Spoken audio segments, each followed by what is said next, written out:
National Herald case में आज प्रवर्तन निदेशालय यानी ईडी के द्वारा जो श्रीमती सोनिया गांधी जी और श्री राहुल गांधी जी का नाम चार्जशीट में आया है, ये मामला दर्ज तब हुआ था जब मोदी जी की सरकार आई भी नहीं थी। अतः कांग्रेस पार्टी का इस पर राजनीति करने का आधार नहीं बनता है। नेशनल हेराल्ड केस में आज प्रवर्तन निदेशालय यानी ईडी के द्वारा जो श्रीमती सोनिया गांधी जी और श्री राहुल गांधी जी का नाम चार्जशीट में आया है, ये प्योरली एक टेक्निकल मामला है।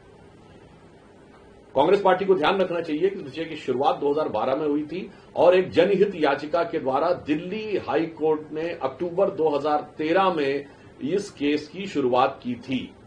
यानी यह मामला दर्ज तब हुआ था जब मोदी जी की सरकार आई भी नहीं थी। अतः कांग्रेस पार्टी का इस पर राजनीति करने का आधार नहीं बनता है। टेक्निकली देखें तो यह भारत के इतिहास का एक विचित्र मामला है जिसमें कोई एक ऐसी कंपनी 90 करोड़ की देनदारी में बिक गई जिसके पास हजारों करोड़ की संपत्ति थी, जो किसी के द्वारा समझ में आने वाली बात नहीं है। तीसरी बात यह थी कि कांग्रेस पार्टी के द्वारा इसमें 76% शेयर सिर्फ राहुल जी और सोनिया जी के पास थे। मतलब राजनीतिक दृष्टि से बहुत साफ दिखाई पड़ता है कि 2/3 से अधिक सिर्फ आपके पास रहेगा और बाकी किसी के पास नहीं। और मजे की बात यह है कि बाद में ये ने तय किया कि प्रकाशन बंद हो जाएगा और प्रॉपर्टी के बिजनेस में काम करेंगे। ये अपने आप में बड़ी विचित्र बात है।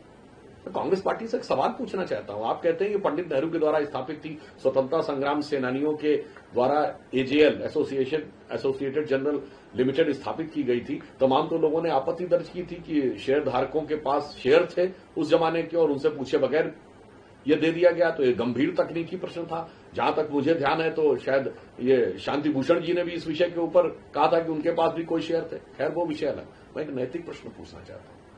कांग्रेस के लगातार 5-6 दशक तक सत्ता में रहने के बावजूद कांग्रेस के अनुसार स्वतंत्रता संग्राम सेनानियों को समर्पित पंडित जवाहरलाल नेहरू जी के द्वारा स्थापित ये तीनों अखबार इस कदर घाटे में कैसे चले गए कि वो बंद हो गए।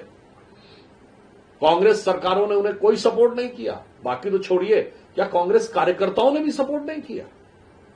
अगर केवल कांग्रेस के 10% कार्यकर्ता भी नवजीवन, नेशनल हेराल्ड और कौमी आवाज खरीदते रहते तो उनके बंद होने की नौबत नहीं आ सकती थी और 90 करोड़ का घाटा तो 10 साल के अंदर चुटकी बजाते हुए पूरा हो जाता।